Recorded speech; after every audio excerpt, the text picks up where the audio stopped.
Okey Ustaz, boleh mula? InsyaAllah.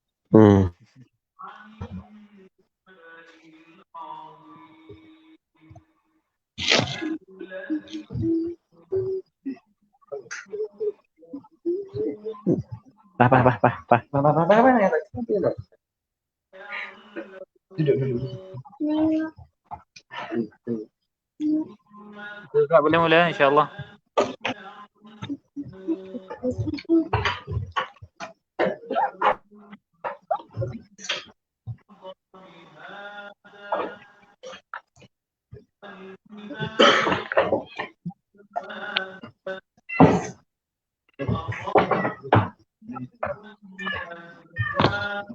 Boleh mula insyaAllah.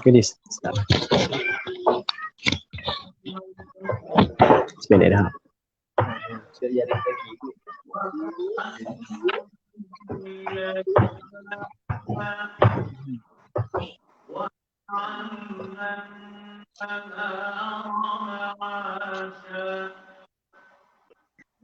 Assalamualaikum warahmatullahi ta'ala wabarakatuh. A'udzu billahi minasyaitonir rajim. Bismillahirrahmanirrahim. Alhamdulillahi rabbil alamin. Wassalatu wassalamu ala asyrafil anbiya'i wal mursalin. Sayyidina Muhammadin wa ala alihi wa sahbihi ajma'in. Allahumma rabbi syrah li sadri wa yassir li amri wahlul 'uqdatam min lisani yafqahu qawli. ولا حول ولا قوة إلا بالله العلي العظيم. اللهم انفعنا بما علمتنا وعلمنا ما ينفعنا وعلمنا ما جهلنا وذكرنا ما نسينا. اللهم يسر ولا تعسر. رب تمم بالخير. اللهم افتح علينا فتوح العارفين وفقنا توفيق الصالحين. اللهم لا سهل إلا ما جعلته سهلا wa anta taj'alul hazna idza syi'ta sahla.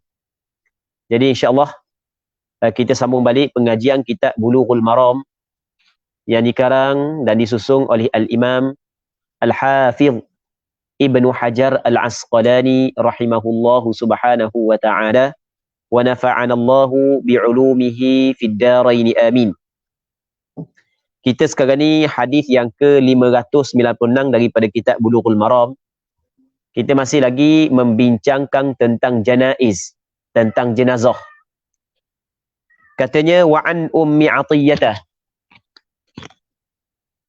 Wa'an ummi Athiyyah radhiyallahu anha qalat nuhina 'an ittiba'il janaiz wa lam yu'zam 'alaina. Muttafaqun 'alaih.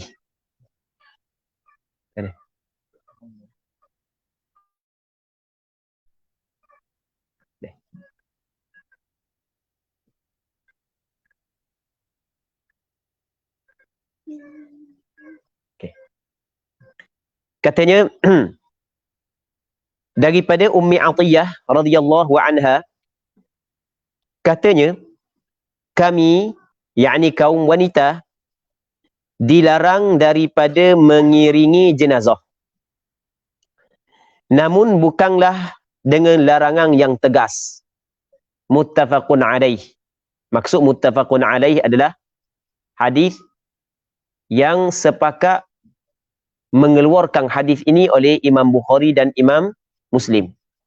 Jadi Imam Bukhari mengeluarkan hadis ini dalam kitab Sahih Bukhari. Begitu juga Imam Muslim mengeluarkan hadis ini dalam kitab Sahih Muslim. Muslimin muslimat, tuan-tuan dan puan-puan yang dirahmati oleh Allah Subhanahu wa taala. Jadi dalam hadis ni sahabiyat ataupun seorang sahabat Rasulullah yang dikenali sebagai Ummu Athiyyah, seorang perempuan, dia menceritakan kepada kita bahawasanya Rasulullah sallallahu alaihi wasallam melarang. Rasulullah sallallahu alaihi wasallam melarang kami, yakni perempuan, daripada mengiringi jenazah. Jadi kalau sebelum daripada ni ataupun pada minggu lepas kita telah membincangkan beberapa hadis yang menjelaskan tentang kelebihan seseorang yang mengiringi jenazah. Orang yang mengiringi jenazah sehingga sampai ke perkuburan ada kelebihan yang tertentu.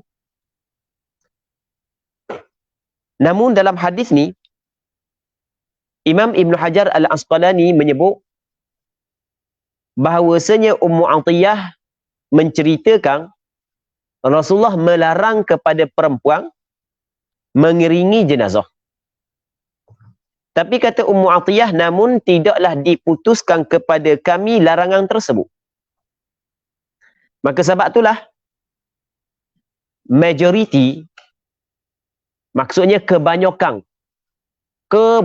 ulama fiqh, kalau kita nak tengok keseluruhan ulama fiqh daripada bermacam-macam mazhab, kita dapati kebanyakan ulama fiqh berpandangan bahawasanya tidak boleh perempuan mengiringi jenazah ke perkuburan.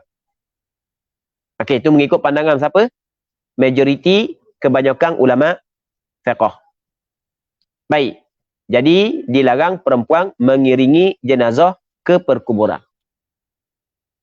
Cuma larangan di sini menurut pandangan majoriti ulama ialah larangan makruh tanzih, bukanlah larangan haram. Maksud larangan di sini bukanlah larangan haram, larangan makruh. Maksudnya larangan makruh, kalau dia pergi sekali pun tidaklah berdosa. Tapi hak yang dituntut oleh syarak adalah tidak pergi. Pergi itu benda hak yang dilarang oleh syarak. Hak comel adalah tidak pergi. Sebab Ummu Atiyah sebut walam yu'zam alaina. Larangan tersebut tidak diputuskan kepada kami. Dia kalau larangan tidak diputuskan bermakna bukanlah larangan haram. Larangan tersebut hanya kategori larangan makruh. Ni pandangan siapa? Pandangan majoriti ulama. Muslimin muslimat yang dirahmati oleh Allah Subhanahu wa taala. Kalau kita nak bincang secara lebih panjang berkenaan dengan hukum ziarah kubur menurut pandangan 4 mazhab, maka secara ringkasnya Aba cuba sebut secara ringkaslah, kita tidak perlu faham panjang-panjang lah sebab mengambil masa yang panjang pula. Secara ringkasnya, sebenarnya dalam menetapkan hukum perempuan ziarah ke kubur, sebenarnya ulama fiqh berbeza pandangan. Ulama fiqh berbeza pandangan. Punca daripada ulama fiqh berbeza pandangan kerana di sana ada hadis. Di sana ada benda? Di sana ada hadis. Yang mana tengok sebahagiannya ataupun di sana ada beberapa hadis. Yang mana kalau kita tengok sebahagian daripada hadis tersebut macam dilarang perempuan ziarah kubur. Tapi kita tengok kepada sebahagian yang lain macam tak ada masalah perempuan ziarah kubur. Ketika ada hadis yang pada zahirnya dilarang, pada zahirnya membenarkan, maka dalam istilah ulama usulul fiqh dipanggil ada ta'arud. Ada pertentangan pada zahir. Pada zahirnya berlaku pertentangan. Maka kita ketika pada zahirnya berlaku pertentangan, pada hakikatnya tidak berlaku pertentangan, pada zahir sahaja. Maka perlu kepada kaedah, cara untuk kita menyelesaikan pertentangan tersebut. Kaedah yang digunakan dalam menyelesaikan pertentangan tersebut dinamakan sebagai ilmu usulul fiqhi. Nah, sebab itulah ilmu usulul fiqhi adalah suatu ilmu yang cukup penting. Suatu ilmu yang cukup penting, iaitu ilmu yang membincangkan tentang kaedah-kaedah untuk mengeluarkan hukum daripada Quran dan hadis. Ketika berlaku pertentangan, bagaimanakah cara untuk kita hadapi?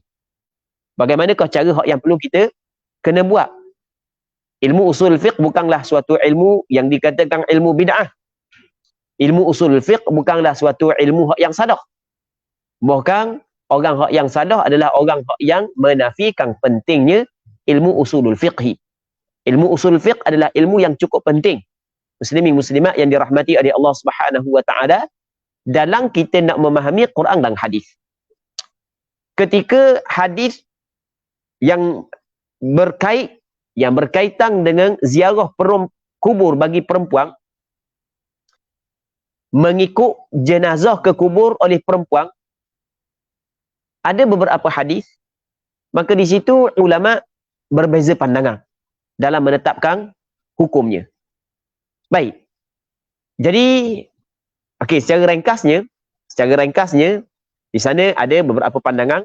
Cuma pandangan majoriti ulama, makruh perempuan mengiringi jenazah ke kubur. Hukum dia adalah makruh. Makruh di sini adalah makruh tanzih. Bukan makruh tahrim. Melainkan perempuan tersebut kalau dia pergi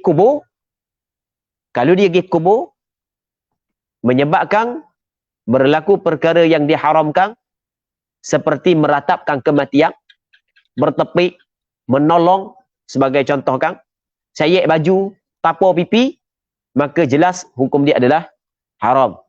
Itu adalah hukum dia adalah haram. Di sana ada hadis yang dikeluarkan oleh Imam Ahmad bin Hanbal dalam kitab Musnadnya dan beberapa orang ulama hadis yang lain daripada Abi Hurairah. Kata Abu Hurairah, anna Rasulullah sallallahu alaihi wasallam la'ana zawaratil qubur, bahawasanya Rasulullah telah melaknat perempuan-perempuan yang banyak melakukan ziarah kubur. Maka maksud hadis ini adalah iaitu perempuan yang sering ziarah kubur dan melakukan perkara-perkara yang dilarang oleh agama ketika dia ziarah kubur, termasuklah mengabaikan tanggungjawab dia sebagai isteri terhadap suami dia dan meratap kematian, melakukan perkara-perkara yang ditegah dan dilarang. Muslimin muslimat yang dirahmati oleh Allah Subhanahu wa taala. Jadi kalau orang tanya kita, apakah hukum perempuan mengiringi jenazah ke kubur? Hukum dia adalah makruh. Itu menurut pandangan majoriti ulama berpandukan kepada hadis ini, hadis Ummu Atiyah. Baik. Seterusnya, wa an Abi Sa'id radhiyallahu anhu anna Rasulullah sallallahu alaihi wasallam qala idza ra'aitumul janazata faqumu faman tabi'aha fala yajlis hatta tuda', muttafaqun alaih. Maksudnya daripada Abi Sa'id Al-Khudri radhiyallahu taala anhu bahawa Rasulullah sallallahu alaihi wasallam pernah bersabda. Rasulullah sallallahu alaihi wasallam pernah bersabda, apabila kamu melihat jenazah, maka hendaklah kamu berdiri. Kata Nabi sallallahu alaihi wasallam, apabila mu tengok jenazah lalu, mu duduk, mu tengok jenazah lalu, maka hendaklah kamu berdiri. Dan Rasulullah sallallahu alaihi wasallam dalam beberapa hadis menyebut Rasulullah tengok jenazah lalu Rasulullah berdiri. Sepatu hari itu sekali jenazah lalu Rasulullah berdiri. Maka sahabat kata Rasulullah tu jenazah orang Yahudi. Bermakna bukan orang Islam, orang Yahudi. Kata Rasulullah, alaisat nafsan, bukankah dia juga adalah diri, dia juga adalah nyawa, dia juga adalah manusia. Baik.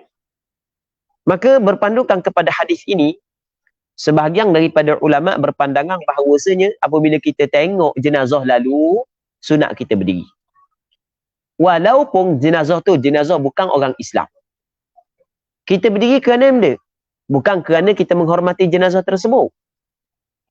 Kalau kita menghormati jenazah, maka tidak dituntut pula kita berdiri kalau sekiranya jenazah tu bukan jenazah orang Islam. Kita dituntut berdiri kerana benda? Kerana, okay, dengar molek. Kerana kita memandang hebat terhadap kematian. Okey, boleh faham? Jadi hebatnya kematian ni, gerung dengan kematian, bila tengok orang mati kita bangun berdiri. Kita memandang hebat dan gerungnya dengan kematian. Yang pada hari itu dia mati. Tapi suatu hari nanti kita pula. Bila-bila masa sahaja. Sampai masa kita akan mati. Maka oleh kerana kita memandangkan kepada hebatnya, kepada besarnya kematian, maka kita berdiri ketika lalu jenazah. Maka berpandukan kepada hadis ini, sebahagian daripada ulama mengatakan sunat berdiri apabila jenazah lalu. Namun ada sebahagian daripada ulama lain mengatakan tidak sunat berdiri. Kerana di sana ada hadis yang diriwayat daripada Sayyidina Ali. Yang mana memang pada awal Rasulullah sallallahu alaihi wasallam diri. Lepas tu jenazah lepas daripada tu jenazah lalu depan Rasulullah, Rasul duduk dan Rasul suruh kami duduk. Berpandukan kepada hadis yang diriwayat daripada siapa? Sayyidina Ali.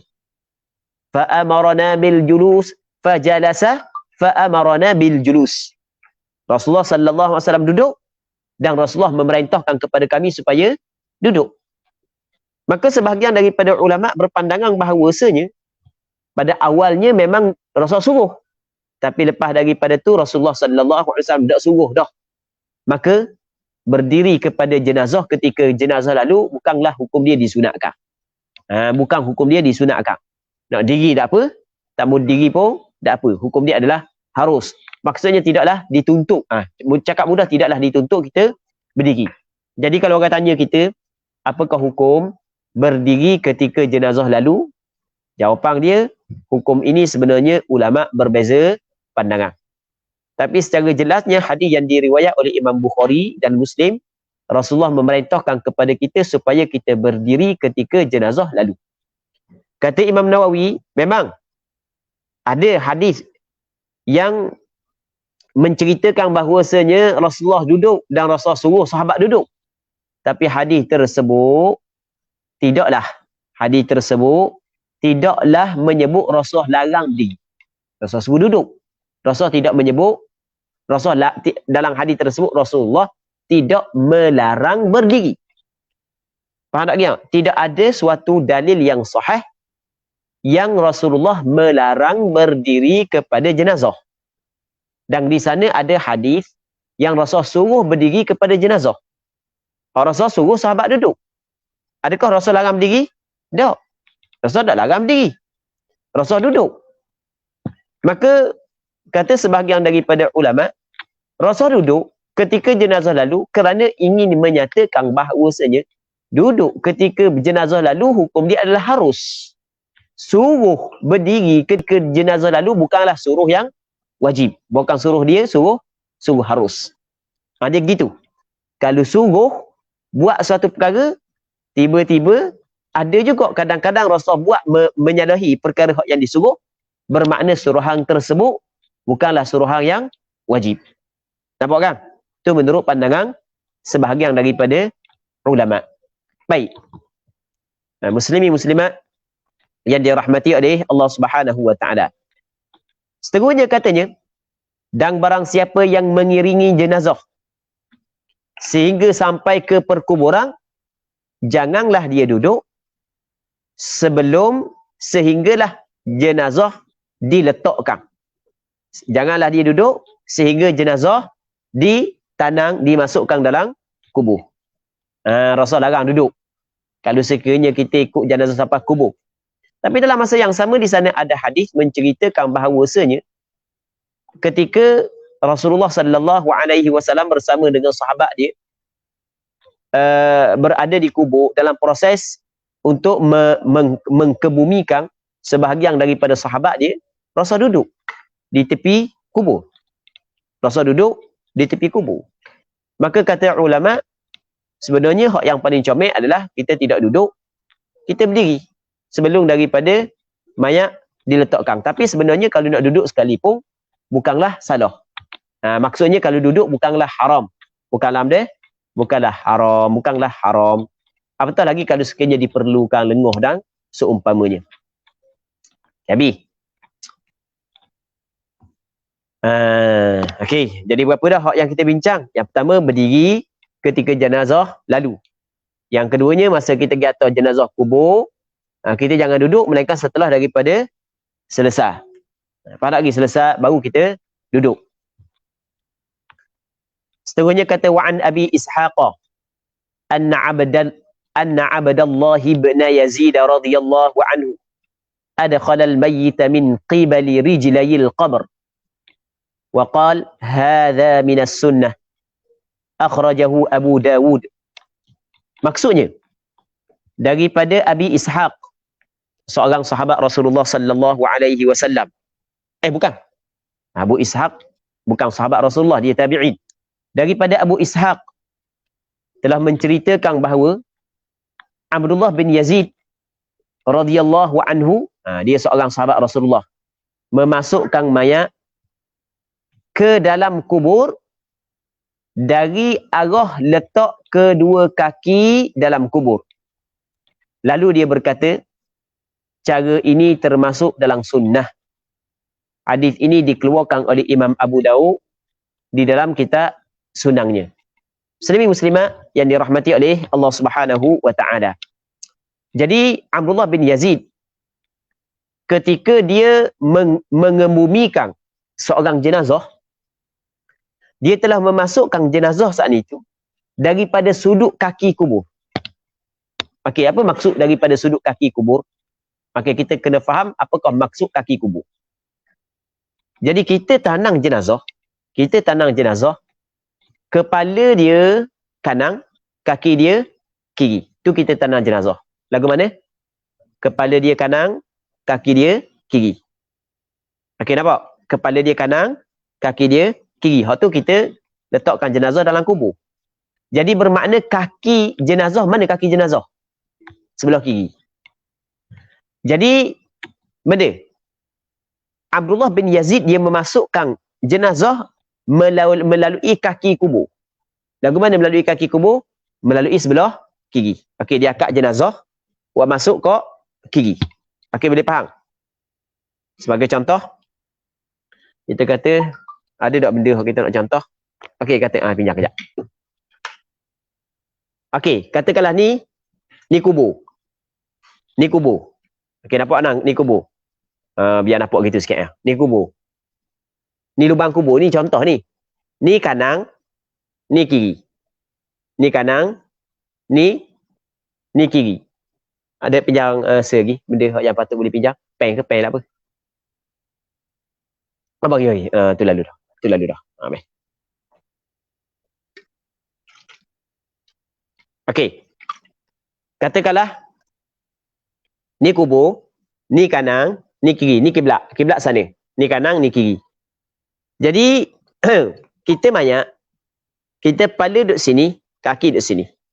Jadi Abdullah bin Yazid dia buat mari mayat. Okey, ni kepala mayat, depan ni kepala mayat. Dia letak kat ni, dia masuk kat ni. Maksudnya dia hola daripada kaki kubur mayat. Nampak lagi? Jadi apabila hola kat kaki kubur, dia masuk benda dulu. Masuk kepala dulu. Kalau masuk kaki takkan nak pusing mana? Buat masuk kaki dulu, lepas tu buat diri pula mayat pusing. Allah payah lah. Buat masuk benda kepala dulu, buat masuk kepala dulu. Lepas daripada dia buat benda ni, dia kata hadza minas sunnah. Ini termasuk dalam sunnah. Dalam ilmu hadis, hadis ini dinamakan sebagai hadis mauquf fi hukmil marfu'. Hadis mauquf, perbuatan sahabat tetapi pada hukum marfu', kerana sahabat kata benda hadza minas sunnah. Sebab itulah sunnah ni sunnah Rasulullah, apa yang dibuat oleh Rasulullah. Sebab itulah kata ulama, sunat kita memasukkan jenazah daripada kaki kubur. Ni mengikut mazhab Imam Syafi'i. Kita masukkan jenazah daripada kaki kubur melalui kepala dia. Masuk kepala dulu. Faham tak Riang? Cuma tempat kita lah ni, tempat kita oleh kerana orang tanam dalam keranda. Dan pernah dah anda sebut sebelum daripada ni bahawasanya tanam dalam keranda buat macam kotak tu hukum dia makruh. Kalau sekiranya tidak ada apa-apa hajat. Hukum dia adalah makruh. Hak yang comelnya, hak yang sunatnya bukan gitu. Cuma di tempat kita ada tempat tak boleh kena tok keranda juga, sebab sebagai contoh tanah pasir lah apa sekali. Okey, hak tu tak ada masalah lah. Bolehlah pakai keranda, tapi pada asalnya hukum keranda makruh kalau tidak ada hajat. Kalau ada hajat maka tidak menjadi masalah. Contoh antara hajatnya adalah ketika hujan. Jadi apabila hujan banjir, macam baru ni banjir. Ada seorang sahabat anak ustaz juga daripada Losong tu. Dia telefon, dia kata dia masa tu anak atas kereta, dia telefon anak sedar. Lepas tu dia WhatsApp pula, dia kata sekarang ni nak tengah kebumikan jenazah. Nak buat warna air penuh nak buat warna. Baik. Anak kata tak ada masalah lah. Tenang lah, tak ada masalah dah nak bawa dia, terpaksa dah kan. Darurah dah kan. Terpaksa dah nak bawa ni. Kira kalau musim banjir baru ni, nak cari tempat tak ada air, kena tanah tatak lah. Memang tak boleh tanah. Tak, kena tanah atas bukit. Susah hang pula kan. Jadi tak ada masalah, dia boleh kan. Ketika darurah tu kan. Maka ketika tu tak apa. Boleh pakarkan dia. Bukan comel sangat pakarkan dia. Untuk menjaga jenazah itu sendiri. Nampak kan? Pakarkan dia. Ketika ada benda, ada hajat, diperlukan. Ketika tidak ada apa-apa hajat, maka makruh pakarkan dia. Jadi kita pakarkan dia, lepas tu kita tok warna biasa. Okey, ni kubur. Kita tok mayat depan ni, masuk gitu. Faham? Tak ada lah sunatnya. Dia biasa Kelantan. Kelantan dia pakai, biasa tengok dah punya orang turun jenazah di Kelantan. Dia turun, usung mayat orang turun gitu, mayat. Pahang pun sama kok. Pahang tengah-tengah tempat lah anda tengok di kawasan mana anda tengok anda lupa dah kawasan mana. Ada beberapa tempat juga anda tengok. Kawasan, dah ingat dah nama dia. Banyak sangat jadi di Kelantan, di Fatani, di Pahang anda tengok memang orang turun jenazah gitu. Tetapi di tempat kita di Terengganu ni banyak pakai keranda. Tempat di Terengganu banyak pakai keranda. Ni antara tugasan kepada orang-orang muda. Antara tugasan kepada orang-orang muda kita ni mengubahkan keadaan tersebut daripada benda tak comel kepada benda yang comel. Kadang-kadang ada juga setengah-setengah tempat tu orang tua yang uru. Jadi orang muda hak pandai-pandai kena marah ke dia lah. Jadi apa orang tua-tua tu pergi dah. Jadi kita pula orang yang ambil alih dan kita kena tukar. Kita kena buat tukar. Kita kena berani untuk menukar daripada benda hak yang tak comel kepada benda hak yang comel. Benda hak yang comel kita kena berani buat. Kalau kita takut nak bertindak, macam mana nak akan bertukar menjadi comel. Jadi kalau sekiranya tak perlu pakai khanda, tak payah pakai khanda. Khanda berapa harga? Ingat murah khanda. Mahal khanda. Jadi kalau nak pakai khanda kan, untung kan? Baik. Banyak dah benda ekonominya. Kurang dah sikit perbelanjaan. Dia tapi sebenarnya benda ni adalah yang penting bahagian pengurusan. Orang hak yang nanang. Kadang-kadang kita orang hak yang kabar ni sedap aja kabar tapi hak orang nak buat. Jadi kita kena duduk tempat orang buat. Baru boleh kita ubah. Kita duduk tempat orang buat baru kita boleh ubah. Lagi kita duduk tempat orang buat, kita tak nak ubah. Baik. Muslimi muslimat yang dirahmati oleh Allah Subhanahu wa taala. Jadi sunat lagu tu. Cuma bukanlah maksud kalau kita masuk daripada sudut lain hukum dia adalah haram. Tak. Makruh pun tak. Usah kata haram, makruh pun tak. Wak masuk kok depan ke, kok belakang ke, kok kepala ke, tak ada masalah.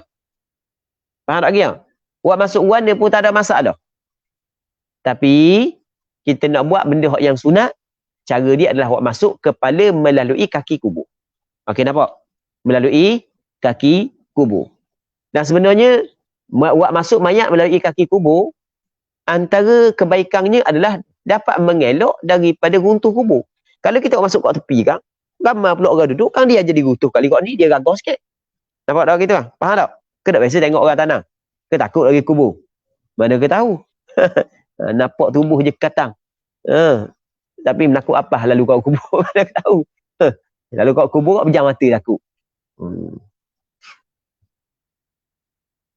Seterusnya wa'ani bani Umar radhiyallahu anhuma 'anil Nabi sallallahu alaihi wasallam qala idza wada'tum mautakum fil qubur faqulu bismillah wa ala millati Rasulillah sallallahu alaihi wasallam akhrajahu Abu Dawud akhrajahu Ahmad wa Abu Dawud wan Nasa'i wa sahhahu Ibn Hibban wa a'allahu ad-Daraqutni bil waqfi.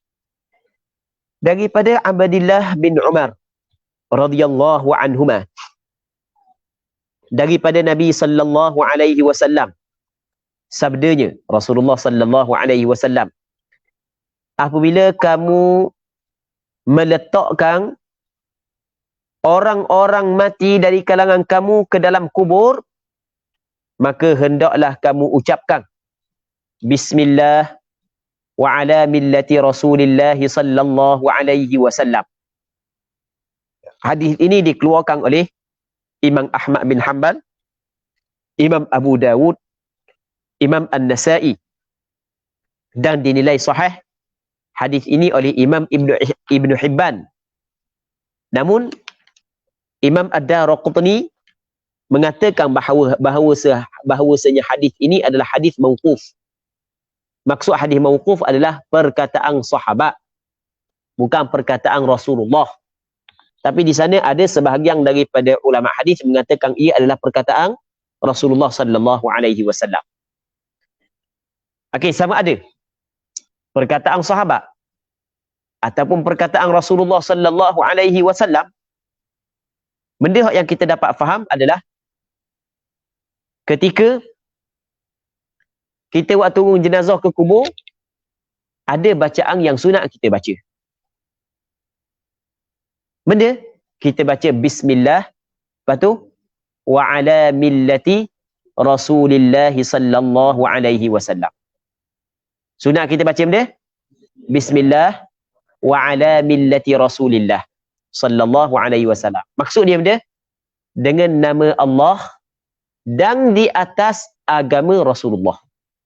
Dengan nama Allah kita waktu turun mayat jenazah ke kubur, dan dengan di atas benda di atas agama Rasulullah. Sebab itulah antara perkara yang penting juga, orang hak yang nak tanang mayat, hak nak uruh mayat saat itu adalah orang hak yang belajar. Ada orang-orang hak yang belajar. Jadi sebab kita orang belajar ni, kita jangan hanya pandai mengarah sahaja. Bukan biar kita sendiri turun. Biar kita sendiri turun. Maksudnya biar kita jangan hanya menjadi penonton. Biar kita jadi benda pemain. Barulah benda hak yang disunat dan dituntut kita mampu buat. Alangkah kecewanya ataupun perkara hak yang cukup mengecewakan, perkara hak yang rasanya tidak molek mana lah. Perkara hak yang tak comel mana.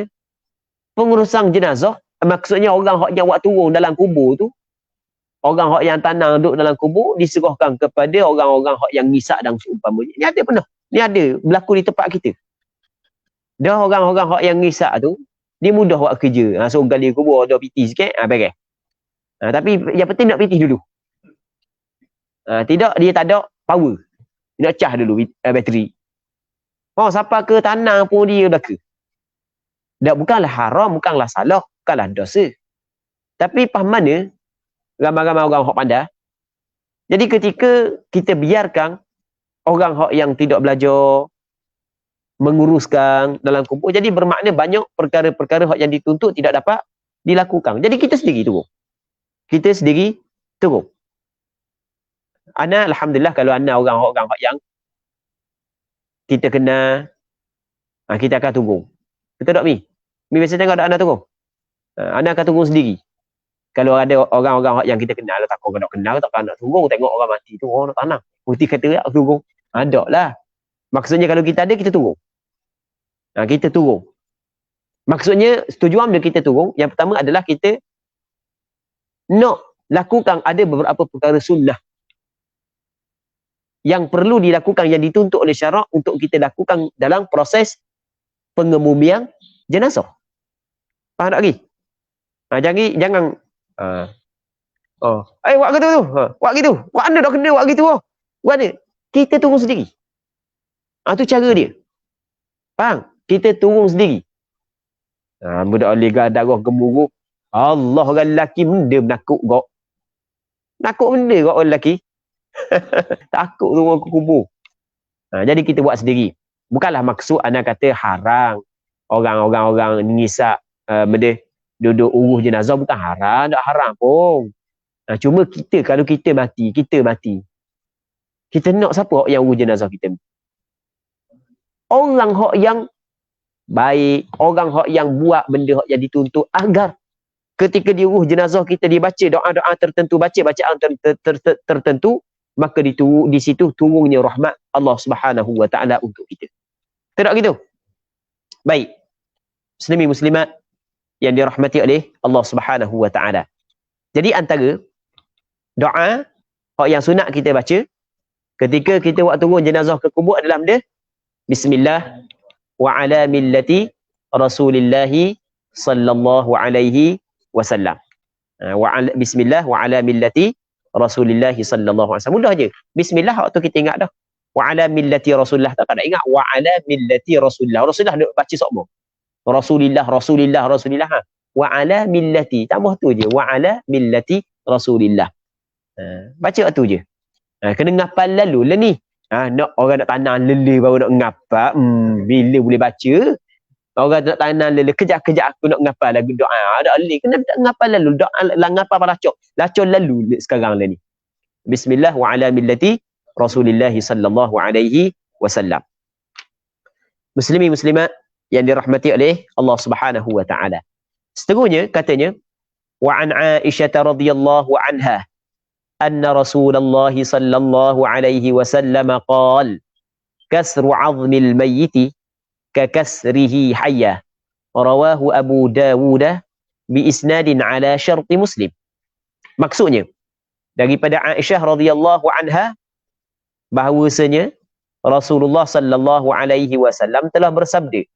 Kita isyak pukul apa? Masuk dah. 8.32 dah Kang. Jadi untuk malam ni kita kena berhenti sini dulu lah, masuk isyak dah. Di Kemama masuk isyak dah. 8.32 dah kita ni. Betul dah Kang?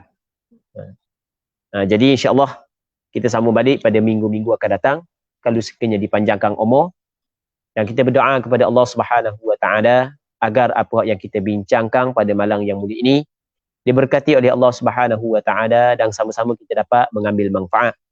Dan kita berdoa kepada Allah agar Allah taala memberi kekuatan kepada kita untuk beramal dengan apa yang kita bincangkan pada malam yang mulia ini. Wallahu Subhanahu wa taala a'la wa a'lam. Wa sallallahu ala sayyidina Muhammad wa ala alihi wa sahbihi ajma'in. Walhamdulillahi rabbil alamin.